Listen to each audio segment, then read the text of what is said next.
killing record numbers of Christians in Nigeria and killing them in very large numbers. We're not going to allow that to happen. Envisage US boots on the ground? Could be. I mean, a lot of things I envisage.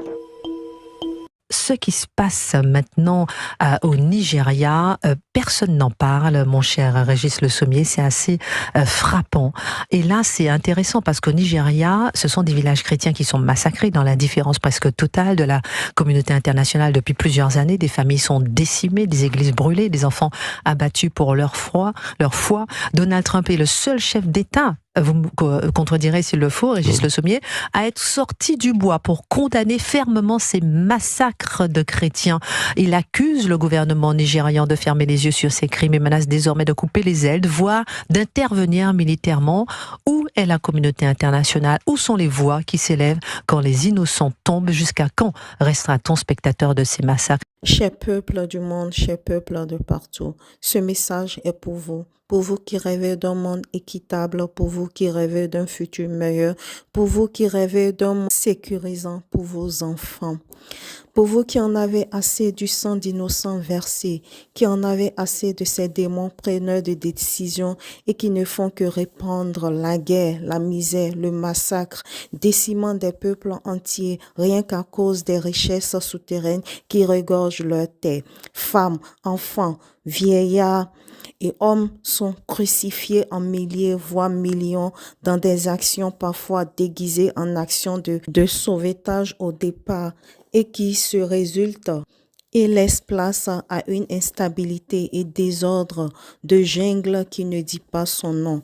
Congo, Somalie, Soudan, Libye sont encore à l'heure actuelle sous des massacres et atrocités. Ce qu'ils ont en commun, la richesse souterraine que regorge leur terre.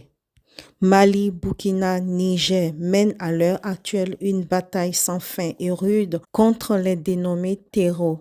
Le péché de ces pays, c'est d'être trop riches en or, uranium et j'en passe. Libye, Irak, Afghanistan, Syrie, les grands sauveurs y sont passés. À leur départ, les pays sauvés sont dans total chaos qui ne dit pas son nom.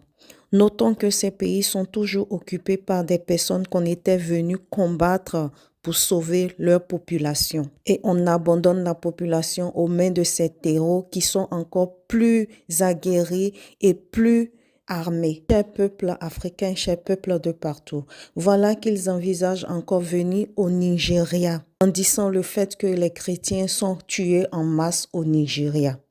Pour rappel, au Nigeria, tout le monde est victime de kidnapping. Jeunes, enfants, vieillards, hommes, personne n'est écarté. Il ne s'agit pas de religion. Chrétiens, musulmans, animistes, tous sont violés, kidnappés, tués, massacrés au Nigeria. Et ce monsieur brandit un alibi bidon pour pouvoir occuper l'Afrique de l'Ouest et même ils font des plateaux télé pour préparer l'opinion publique à ce qu'ils sont en train de préparer.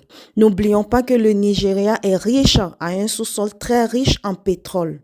J'appelle donc à votre vigilance, j'appelle donc à faire partager cette vidéo. Envahir le Nigeria voudra aboutir à un chaos total et éventuel en Afrique de l'Ouest.